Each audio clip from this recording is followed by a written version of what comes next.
अस्सलाम वालेकुम मेरे समझदार पाकिस्तानियों। मेरा नाम रेहान तारिक है और आप मेरा यूट्यूब चैनल और फेसबुक पेज देख रहे हैं। करोड़ा दरूद आका दो जहां नबी मेहरबान मोहम्मद मुस्तफ़ा सल्लल्लाहु अलैहि वसल्लम पर। इस दौर इस उम्मीद के साथ इस व्लॉग का आगाज़ करते हैं कि अल्लाह रब्बुल इज़्ज़त इस मुल्क के फैसला साजों के दिलों में समझदार पाकिस्तानियों के लिए नरमी पैदा कर दे।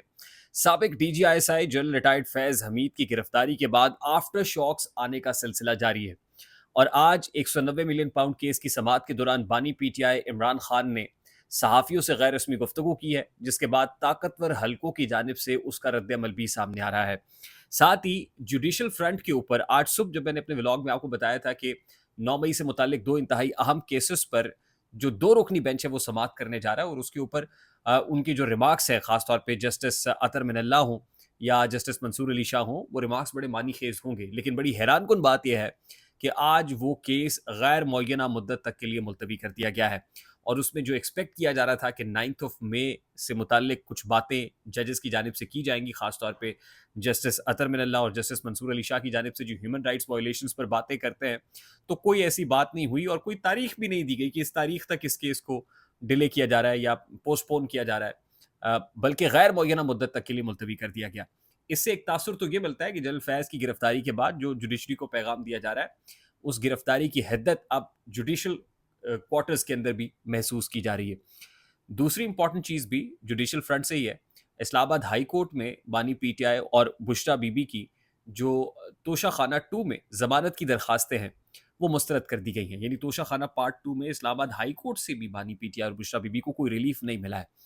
तो ये इंतहाई बड़ी डेवलपमेंट है और बड़ी तेज़ी से इवॉल्व होती हुई चीज़ें हैं कि जनरल फैज़ की गिरफ्तारी के बाद जुडिशरी जो इंसाफ मुहैया कर रही थी पाकिस्तान तहरीक इंसाफ की बकौल और सहूलतकारी कर रही थी पाकिस्तान मुस्लिम लीग नून या PDM पार्ट 2 के बकौल, तो अब ये दोनों चीज़ें नहीं हो रही हैं, ना सहूलतकारी हो रही है और ना इंसाफ फराहम किया जा रहा है। तो क्या इसको आफ्टर शॉक्स कहा जाए या ये कहा जाए कि सॉफ्टवेयर अपडेट हो रहा है जुडिशरी के महाज पे भी? तो हमारे ज़रा ये भी बता रहे हैं कि कुछ सरप्राइजेस भी आने वाले हैं और इसका इंदिया हम आपको पहले दे रहे हैं कि जुडिशल फ्रंट से कुछ सरप्राइजिंग चीज़ें होंगी, गैर मुतवक्की होंगी, जिसमें इस्तीफ़े भी शामिल हैं, जिसमें कुछ पकड़-धकड़ भी शामिल है, जिसमें कुछ गिरफ्तारियाँ भी शामिल हैं। अच्छा, अब मैं ज़रा आता हूँ मेन खबर की तरफ। इमरान खान साहब ने आज सहाफ़ियों से जो गुफ्तगू की है, उसमें जब सहाफ़ी की जानिब से सवाल किया गया कि आपको किसने गिरफ्तार किया? तो उन्होंने कहा कि वही जो रेंजर्स को हुक्म देता है। मैं कहा रेंजर्स को कौन हुक्म देता है? रेंजर्स को तो इंटीरियर मिनिस्ट्री हुक्म देती है। उन्होंने कहा जी बतौर वज़ीर आज़म मुझे भी रेंजर्स की ज़रूरत पड़ी थी तो मुझे पता है कि रेंजर्स को कौन हुक्म देता है। फिर उन्होंने कहा जी कौन? उन्होंने कहा जी नंबर 1 जंगल का बादशाह। यानी उन्होंने इशारा किया chief of the army staff general Asim Munir की जानिब कि जनरल आसिम मुनीर की जानिब से उनको गिरफ्तार किया गया। अब देखिए ये फ़ेज़ेज़ हैं।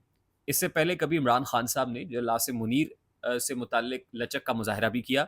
ये कहा कि बातचीत हो सकती है, आप कोई नुमाइंदा मुकर्रर करें, फ़ौज अपना नुमाइंदा मुकर्रर करे, एस्टेब्लिशमेंट के साथ बात करने को तैयार हूँ, माफ़ी माँगने को तैयार हूँ, मशरूत माफ़ी हो सकती है। यानी इस तरह के स्टेटमेंट्स आए।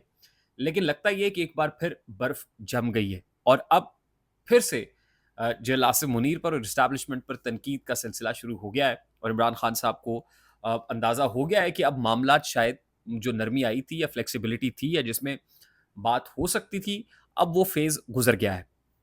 फिर वो ये कहते हैं कि जनरल फैज़ हमीद से मुताल्लिक जो कार्रवाई हो रही है, मैं मुतालबा करता हूँ कि इस केस का ओपन ट्रायल होना चाहिए, ओपन ट्रायल हो। अच्छा, अब ये जो पर्टिकुलर जुमला ना इमरान खान साहब का और मुतालबा है एस्टेब्लिशमेंट से कि ओपन ट्रायल होना चाहिए, इसके ऊपर हमें जो ज़राए बता रहे हैं, ख़ास तौर पे जो वहाँ से खबर आ रही है, वो कुछ और ही कहती है। उन्होंने इसको बड़ा संजीदा लिया है इस स्टेटमेंट को। इमरान खान साहब ने जेल में जो ओपन ट्रायल का मुतालबा किया है, फिर वो इमरान खान साहब ने तो ये भी कहा कि बेशक मेरा भी ओपन ट्रायल करें। वो भी ओपन ट्रायल कर रहे हैं, मेरा भी ओपन ट्रायल करें।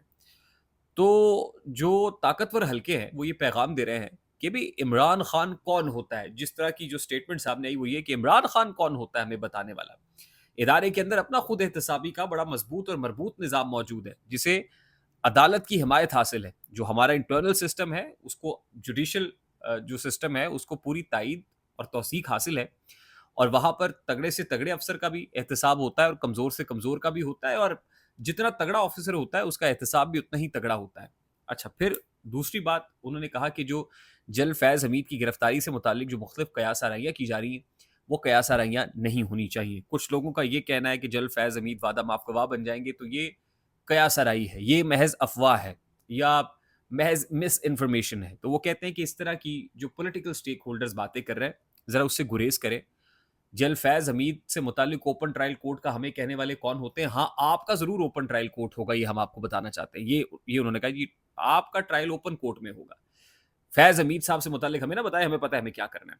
फिर वो कहते हैं कि जी कुछ ऑफ़िसर्स ऐसे होते हैं, पाक फ़ौज के ऑफ़िसर्स 2 साल की बार होती है उनके ऊपर कि वो कोई पॉलिटिकल एक्टिविटी नहीं कर सकते और जो हसास इदारे का ऑफ़िसर होता है, उसके ऊपर 5 साल की बार होती है, कदगन होती है कि वो कोई पॉलिटिकल एक्टिविटी नहीं कर सकता और जल फैज़ हमीद ने इस टाइम ड्यूरेशन से पहले जो है वो ये तमाम तर बातें की जो आर्मी एक्ट की जो खिलाफ वर्जी है उसके मुतरादिफ है और फिर ये भी कहते हैं कि आर्मी एक्ट का जो सेक्शन 31 है वो आपको पढ़ना चाहिए और कंसर्न क्वार्टर्स ये कह रहे हैं कि सेक्शन 31 जो है वो चार्जशीट के अंदर सेक्शन 31 लागू होता हुआ नजर आ रहा है जिसके अंदर हुकूमत को गिराना जिसके अंदर बगावत पे उकसाना और जिसके अंदर जो है वो कोई मिलिट्री कू जैसा मामला और हुकूमत को घर भेजने जैसा मामला शामिल होता है। सेक्शन 31 ऑफ आर्मी एक्ट ये कहता है और अगर ये साबित होता है तो फिर तो ज़ाहिर है ताहयात कैद या 14 साल की सज़ा हो सकती है,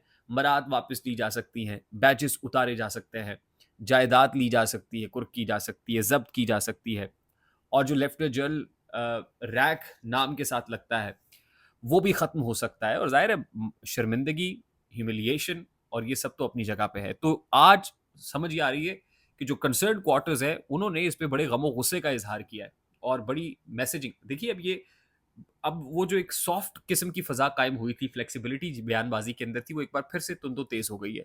एक बार फिर से एक-दूसरे पर जो तनकीद के नश्तर है, गोलाबारी बल्कि मैं कहूँगा, नश्तर तो फिर शायद इंटेंसिटी में कम होगा, गोलाबारी शुरू हो गई है और दोनों तरफ है आग बराबर लगी हुई।